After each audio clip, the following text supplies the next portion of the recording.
So hello students, welcome back to my YouTube channel SP study classes 935 पर बच्चों। तो बच्चों, आज के इस लेक्चर के अंदर हम लोग बात करने वाले हैं क्लास 12 फिजिक्स के बारे में। क्लास 12 फिजिक्स के बारे में वेरी मोस्ट इंपॉर्टेंट न्यूमेरिकल्स जो हैं, आपकी फिजिक्स बुक है उस बुक के वेरी मोस्ट इंपॉर्टेंट न्यूमेरिकल जो भी हैं, जो भी आंकिक प्रश्न हैं, उनके बारे में आज के इस वीडियो के अंतर्गत डिस्कस करने वाले हैं।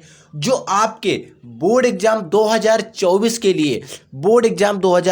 के लिए वेरी मोस्ट इंपॉर्टेंट है।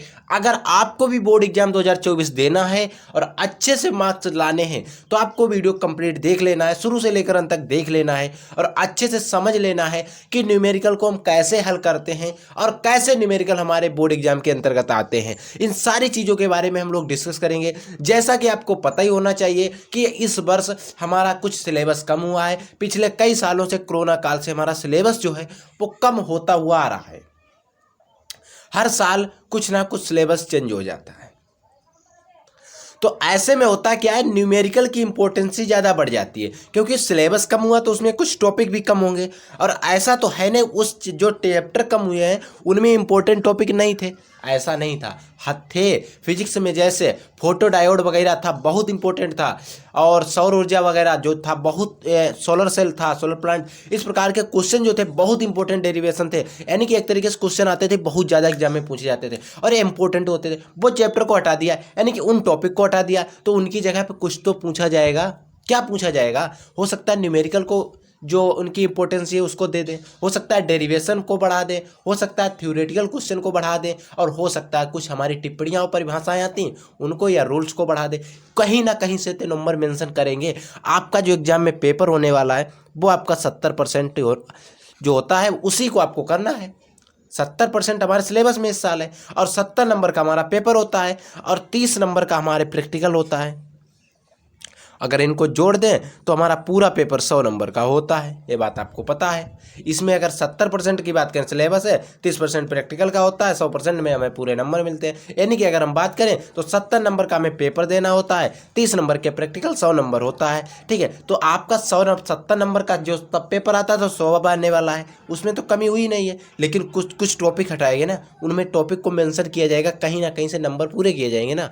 तो वो टॉपिक की जगह पे हो सकता है वो न्यूमेरिकल को रखें, हो सकता है वो डेरिवेशन को रखें, इन सारी चीज़ों को तो रखेंगे बच्चों। इस बात को आपका ध्यान रखना है, खास ध्यान रखें आप इस बात का, आपको अच्छे से स्टडी करना है। तो आइए हम सीधे वीडियो को शुरू करते हैं। जैसे कि देखिए, पहला हमारे पास न्यूमेरिकल है, एक चालक पर 2.4 इंटू 10⁻⁻18 कूलाम धनावेश है। कोई चालक है, उस पर इतने कूलाम धनावेश है। कह रहा है इस चालक पर कितने इलेक्ट्रॉनों की अधिकता है। ये जो चालक है इस पर इलेक्ट्रॉनों के कितने इलेक्ट्रॉनों की अधिकता है। तो देखिए, समझिए, इस न्यूमेरिकल को सॉल्व करते हैं। देखिए बच्चों, आपने सूत्र पढ़ा होगा और पहले हम क्या करेंगे, हमने सूत्र पढ़ लिया, न्यूमेरिकल को अच्छे तरीके से पढ़ लिया। ठीक है, अब हम क्या करेंगे कि यहाँ पर एक हेडिंग लगाएंगे, गिवन। आप अपनी एग्जाम की कॉपी में भी लगाएंगे गिवन। गिवन में क्या करेंगे, सबसे पहले नोट करेंगे इसके अंदर क्या दिया गया। देखिए क्या दिया गया, एक चालक पर 2.4 इंटू 10⁻⁻18 कूलाम आवेश है। यानी कि हमें आवेश है, इसका मतलब Q इक्वल टू दिया गया 2.4 इंटू 10⁻⁻18 कूलाम, हमें Q इक्वल टू दिया गया। इस पर कितने इलेक्ट्रॉनों की अधिकता है, यानी कि number of electron N equal to question mark. अब हमें कोई ऐसा सूत्र पढ़ना है, ऐसा कोई सूत्र कोई सोचना है जिसमें दो मान आ जाएं। तो बच्चों, आपने एक सूत्र पढ़ा होगा, वो क्या होता है, देखिए आपने सूत्र पढ़ा था कि Q equal to NE, Q equal to NE, आपने एक फार्मूला पढ़ा था। अब हमसे पूछा क्या गया है, यहाँ पर N पूछा गया। फिर बात आती E कहाँ से लाएंगे। तो बच्चों, जो E होती है, E इसका मान कांस्टेंट होता है 1.6 इंटू 10⁻⁻19 कूलम। इसका मान फिक्स होता है, इसमें कोई चेंज नहीं होता, कभी नहीं होता, कहीं नहीं होता। ठीक है, अब हमें पूछा क्या गया N, इसको अगर हम सही करके लिख लें तो आसानी रहेगी। तो N इक्वल टू क्या हो जाएगा, Q/E हो जाएगा। E जो है वो नीचे आ जाएगी, Q जो है ऊपर चला जाएगा। तो अब हमें सूत्र जो लगाना है वो A वाला, इसमें मान रखना है।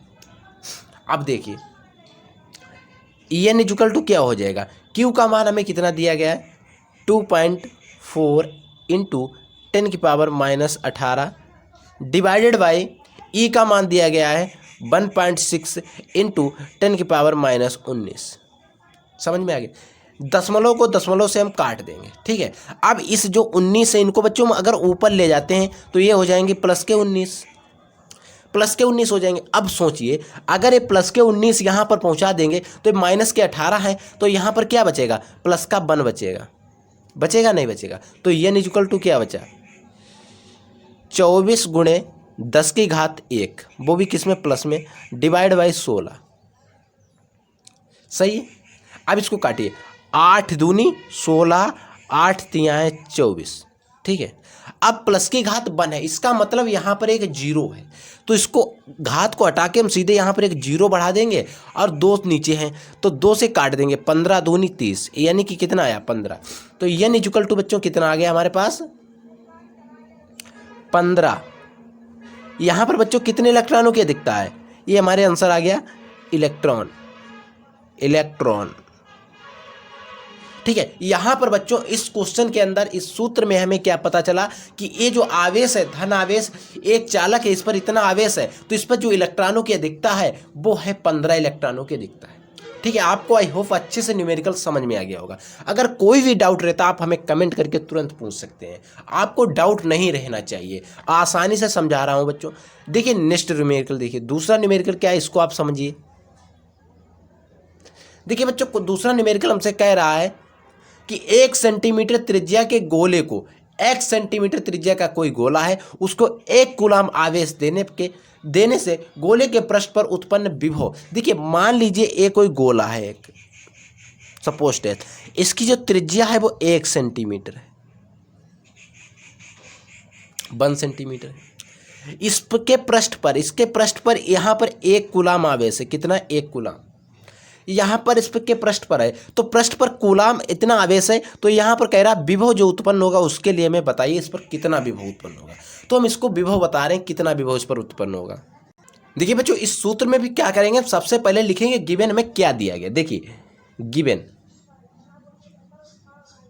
हमें क्या दिया गया है इस सूत्र में, तो देखिए बच्चों हमसे कह रहा है त्रिज्या इतने है, रेडियस मतलब स्मॉल r इक्वल टू दिया गया 1 सेंटीमीटर। लेकिन अगर हम इसको मीटर में चेंज करें तो 1 डिवाइड बाई 100 से भाग करना पड़ेगा। 1 मीटर में 100 सेंटीमीटर होते हैं, तो यहाँ पर 1 सेंटीमीटर यानी कि 1 गुणे 10 की घात -2, ये 2 जीरो है, प्लस के हैं, ऊपर चले जाएंगे माइनस, यानी कि इतने मीटर बन जाएगी बच्चों। 1 कूलाम आवेश यानी कि Q इक्वल टू दिया गया 1 कूलाम, हमें पता हो गया। अब हम क्या करेंगे, आपने एक सूत्र पढ़ा होगा, क्या, किसी बिंदु आवेश के कारण, किसी बिंदु आवेश के कारण, किसी भी बिंदु आवेश के कारण वैद्युत विभव,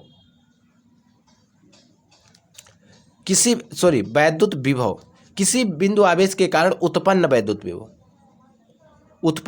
विभव B इक्वल टू क्या होता है, सूत्र आपने पढ़ा होगा, B इक्वल टू होता है 1/4 pi epsilon not K Q upon R। पढ़ा सूत्र है आपने, नहीं पढ़ा है, पढ़ा होगा बच्चों, डेरिवेशन भी मैंने सिद्ध कराया है, ठीक है। अब देखिए इस सूत्र में मैं मान रखना है। हाँ एक चीज़ और नोट कर लीजिए, आपको नहीं पता होगा क्या, 1/4 पाई एप्सिलॉन नॉट का मान कितना होता है। इसका मान होता है बच्चों 9 इंटू 10⁹। ये बच्चों एप्सिलॉन का मान होता है, इसका 1/4 पाई एप्सिलॉन नॉट पूरे का मान है बच्चों, इतना होता है, तो इसके जगह पर हम इतना रखेंगे, ठीक है। समझ में आ गया, तो इतनी चीज़ आप लोग नोट कर लीजिए। अब इसको सॉल्व करते हैं नेक्स्ट पेज पे। देखिए बच्चों अब उसके आगे कंटिन्यू करेंगे। हमने कहाँ तक सिद्ध कर लिया था, हम लोगों ने सिद्ध कर लिया था कि एप्सिलॉन नॉट का मान देख लिया था, ठीक है। सूत्र हमारे पास क्या आया, 1/B equal to 1/4 pi epsilon not K Q upon R। ये अपन लोगों के पास सूत्र आया, इसमें मान रखिएगा। देखिए B इक्वल टू क्या हो जाएगा, epsilon not 1/4 pi epsilon not का मान मैंने बताया कितना होता है, 9 गुणे 10 की घात 9। K का मान यहाँ पर प्रावधान कोई नहीं तो 1 लेते हैं, ठीक है बच्चों, याद रखेंगे। क्यू का मान भी कितना है 1, आर का मान कितना है 1 गुणे 10 की घात -2, इतना आर का मान है, कोई दिक्कत नहीं है। ठीक है, अब देखिए b इक्वल टू क्या हो जाएगा, ये तो ऊपर वाली गुणा है ना, 9 गुणे 10 की घात 9 डिवाइड बाई 1 गुणे 10 की घात -2, क्योंकि ये इसकी घात इसके एक के साथ गुणा करेंगे तो एक ही आएगा, और इसकी अगर इसके साथ करेंगे तो एक ही आएगा एक के साथ, तो डिवाइड बाई 2 आ गया। अब हम क्या करेंगे, देखिए इसके जो माइनस के 2 हैं इसको ले जाएंगे, ए भी ऊपर हो जाएंगे प्लस के 2, क्या हो जाएगा 9 गुणे 10 की घात 11 डिवाइड बाई 1, कोई दिक्कत। तो 1 है, अगर इसको भाग करते हैं तो उतना ही आंसर आने वाला है। तो b इक्वल टू कितना होता है 9 गुणे 10 की घात 11, ये हमारा इसका जो आंसर है वो आ जाएगा। अब किस में आएगा, विभव को सदैव हम किस में नापते हैं बच्चों, वोल्ट में, तो इसका मात्रक भी क्या हो जाएगा वोल्ट। इस तरीके से हमें न्यूमेरिकल को सॉल्व करना है।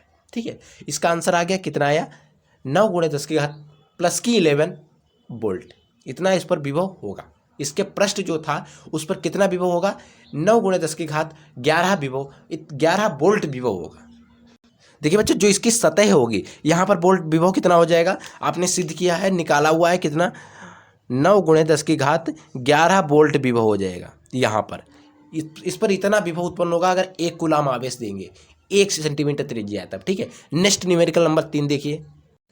देखिए बच्चों, नेक्स्ट जो न्यूमेरिकल है काफ़ी इंपॉर्टेंट न्यूमेरिकल है, बच्चे कंफ्यूज होते हैं, ध्यान से समझना। ये न्यूमेरिकल आपको कंफ्यूज नहीं करेगा आज से, बस आपको ध्यान से समझ लेना। देखिए हमें क्वेश्चन में कह रहा है कि बिंदु ए और बी के बीच हमें कुल धारिता निकालनी है, कुल धारिता सी कितनी है।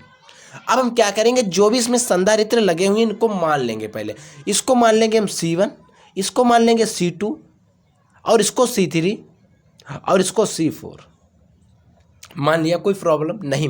आप C1 C2 इनको मान सकते हैं, C3 इसको मान सकते हैं, C4 कुछ भी मान सकते हैं, नो प्रॉब्लम। ठीक है, समझ में आ गया। अब हम क्या करेंगे, आपको दिख रहा है दोनों किस क्रम में जुड़े हैं, श्रेणी क्रम में। तो हम इसको सॉल्व करेंगे तो लिखेंगे कि हमने क्या किया, C1 बा C2 को श्रेणी क्रम में जोड़ने पर, श्रेणी क्रम में जोड़ने पर हमने क्या किया बच्चों, C1 और C2 जो थे इनको श्रेणी क्रम में जोड़ दिया। ठीक है, अब हमने सूत्र में क्या पता है, C इक्वल टू 1/C1, इसको C डैश मान लीजिए। ठीक है, क्योंकि हमें आगे भी निकालना है, C1 प्लस 1/C2, C1 करिए। ठीक है, C1 प्लस C2 ये होता है सूत्र। क्योंकि इसमें जो आपने प्रतिरोध पढ़ा था उसका उल्टा चलता है। प्रतिरोध में आपने सूत्र क्या पढ़ा था, R इक्वल टू श्रेणी क्रम का R1 प्लस R2, श्रेणी क्रम का, लेकिन यहाँ पर नहीं, यहाँ 1/R1 1/C1 हो जाएगा। अब इसमें हमको मान रख देने हैं, तो 1/C डैश इक्वल टू क्या हो जाएगा बच्चों, 1/C1 का मान कितना है 2 माइक्रोफैरड, प्लस 1/C2 का मान कितना है 3 माइक्रोफैरड। जब आप इसका एलसीएम लेंगे तो आएगा 6, आप एलसीएम लेकर देख सकते हैं 6 आएगा। अब 2 6 में कितनी बार जा रहा, 2 6 में जा रहा 3 बार, 2 3 आया 3, अब 3 बार जा रहा, 3 के 1 में गुणा करेंगे 3 ही आएगा। अब जो 3 है वो कितनी बार जा रहा 2 बार, तो इसकी 2 में गुणा करेंगे 1 की तो 2 आ जाएगा। ठीक है, आप देखिए ऊपर वाले जोड़िए, 3 2 5 डिवाइड बाई 6, 5/6 आ गया हमारे पास। अब इसको भाग करेंगे, 5 1 सॉरी गलत हो गया, देखिए 1 मिनट, हाँ सही है 1/C डैश है। ठीक है, अब हम क्या करेंगे, देखिए भाग नहीं करेंगे, अब इसकी गुणा करेंगे, हमें C निकालना है, तो C डैश इक्वल टू क्या हो जाएगा 6/5 हो जाएगा। क्यों, क्योंकि C 5 होगा, 5 नीचे आएगा C वाला, और 6 जो है वो ऊपर चला जाए। अब डिवाइड करिए, 5 1 5 लगाया दशमलव, बढ़ाया 0, यहाँ पर 1 बचा था हुए 2, 5 दूनी 10, यानी कि C डैश का मान जो आया, C dash equal to 1.2 volt, 1.2 microfarad आया। आप माइक्रोफैरड क्या, अभी आप ऐसे ही ध्यान रखेंगे, ये हमारे पास फर्स्ट मान आ गया। अब हम क्या करेंगे बच्चों, ये जो संधारित्र था इनसे अब हमें कुल मिला के एक संधारित्र मिल गया 1.2 माइक्रोफैरड का। ठीक है, अब हमें कोई प्रॉब्लम, एक ये है एक ये है, 2 है ऊपर नीचे, तो इनको हम क्या समांतर क्रम में जोड़ सकते हैं, जोड़ सकते हैं बच्चों। तो हम क्या करेंगे, C डैश, क्योंकि C डैश आया, बा C3 को समांतर क्रम में समांतर क्रम में जोड़ने पर क्या करेंगे बच्चों, हमारे पास टोटल इसका मान इतना आ गया था, इन दोनों को जो अब इनसे कोई लेना देना है, इन दोनों को जोड़ के इतना आया ना। अब इन दोनों को हम समांतर क्रम में जोड़ देंगे। समांतर क्रम में कैसे जोड़ेंगे, इसको मान लेंगे C double dash, C double dash equal to C dash plus C three. क्या हो जाएगा, C double dash equal to क्या हो जाएगा, सी वन का मान, सी डैश का मान कितना आया 1.2 प्लस सी थ्री का मान कितना है 1.8। इनको जब जोड़ेंगे तो आ जाएगा हमारे पास 3। कैसे आएगा आपको पता होना चाहिए, जब आप इसको जोड़ेंगे तो 3 आ जाएगा। 1.2 1.2 और 1.8 देखिए जोड़ लीजिए आप, 1 मिनट। देखिए 1.2 प्लस 1.8 जोड़िए, 8 2 10 को 0, 1 1 2 1 3, एक संख्या के बाद दशमलव तो एक के बाद 3 आ गया। ठीक है, समझ में आ गया। अब देखिए 3 माइक्रोफैरेड आ गया, यानी कि C double dash equal to आ गया 3 माइक्रोफैरेड। अब देखिए 1 मिनट ऊपर देख लीजिए। अब इन सबको जोड़ने के बाद हमारे पास एक तार बन गया है, वो बन गया है 3 माइक्रोफैरेड का। अब एक संधारित्र ये बचा, एक ये बचा। अब इनको हम श्रेणी क्रम में दोबारा जोड़ दें तो हम क्या करेंगे, और ये जो आया है ये सी डबल डैश आया है। ठीक है, अब हम क्या करें, सी डबल डैश और सी फोर को क्या करेंगे, श्रेणी क्रम में जोड़ देंगे, बस आंसर आ जाएगा। समझ लीजिए, सी डबल डैश बा सी फोर को श्रेणी क्रम में जोड़ने पर, श्रेणी क्रम में जोड़ने पर, ठीक है, क्या जोड़ेंगे 1/c। अब हमें फाइनल चाहिए 1/c equal to 1/c double dash plus 1/c4। अब देखिए क्या हो जाएगा, 1/c इक्वल टू क्या हो जाएगा, 1/c डबल डैश का मान आया 3 माइक्रोफैरेड प्लस 1/c4 का मान कितना है देख लीजिए एक बार। C4 का मान है 4 माइक्रोफैरेड, 6 माइक्रोफैरेड बच्चों।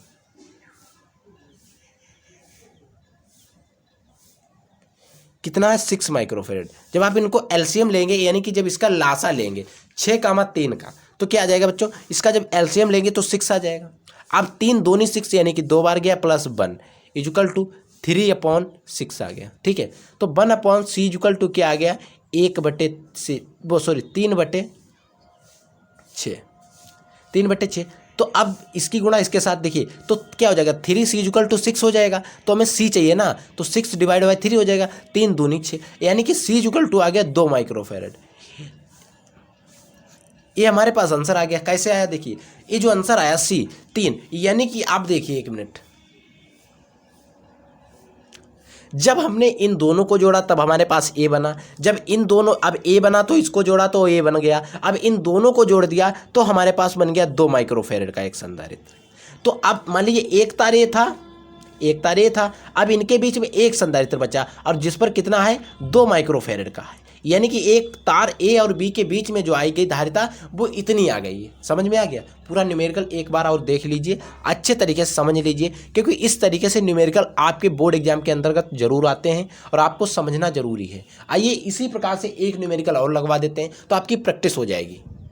देखिए बच्चों, नेक्स्ट न्यूमेरिकल नंबर जो 4 है, इसमें भी हमसे पूछ रहा है कि बिंदु ए और बी के बीच में कुल धारिता निकालनी है। तो हम निकालने के लिए क्या करेंगे, पहले इनमें C1 C2 इन संधारित्रों को मान लेंगे, जिससे हमें आसानी होगी निकालने में। हम लिखेंगे, इसको मानेंगे C1, इसको मानेंगे C2, C3, C4, C5, ठीक है, इनको मान लिया C1 C2 C3 C4 C5। आप इधर से मान सकते थे, आप बीच से मान सकते थे, कहीं भी आपको कोई प्रॉब्लम नहीं, बस आपको एकदम सीरियल आना चाहिए, किधर से माना है और हमारा सूत्र में जो आंसर आएगा वो आ जाना चाहिए। अब हम क्या करेंगे देखिए, समझिए इसको, पूरे सूत्र को अच्छे से समझ लीजिए एक बार और। देखिए अब आपको दिख रहा है कि ये वाले दोनों समांतर क्रम में लगे हुए, दिख रहा नहीं दिख रहा है, लगे हुए हैं। कैसे, अब देखिए, अब ये आप क्या करिए, इनको अलग अलग जोड़ लीजिए, इन दोनों को 2 बार जोड़ लीजिए या एक ही बार में, क्योंकि ये भी समांतर क्रम में ये भी समांतर क्रम में। तो हम क्या करेंगे, अलग अलग जोड़ लेंगे, जिससे हमें आसानी हो जाएगी। हम लिखेंगे, सॉरी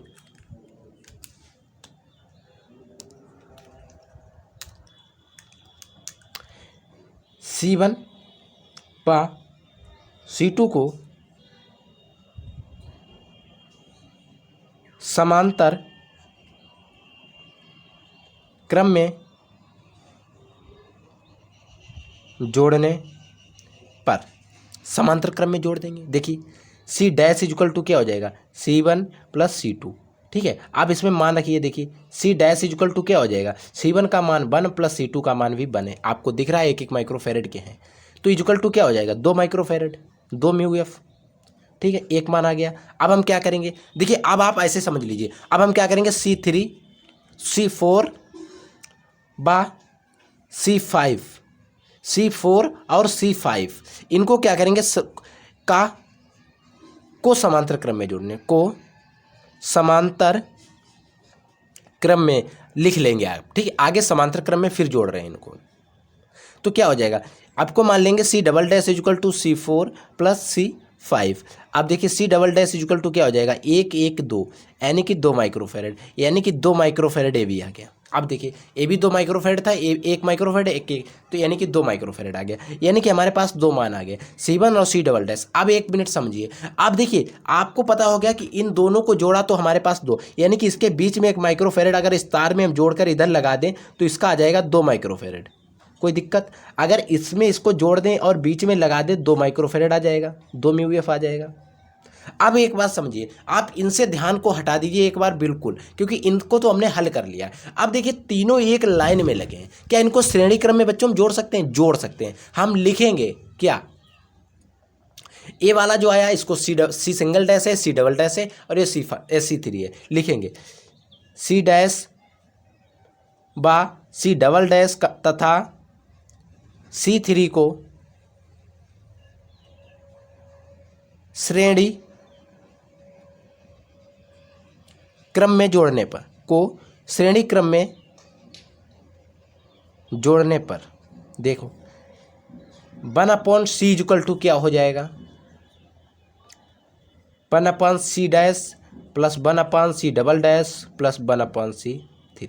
इनको जोड़िए, इनमें मान रखिए। देखिए 1/C डैश का मान आया 2 प्लस 1/C डबल डैश का भी मान आया 2 प्लस 1/C3 का मान है कितना बच्चों, 1 मिनट आप देख लीजिए कितना है बच्चों, 1 ही है, 1।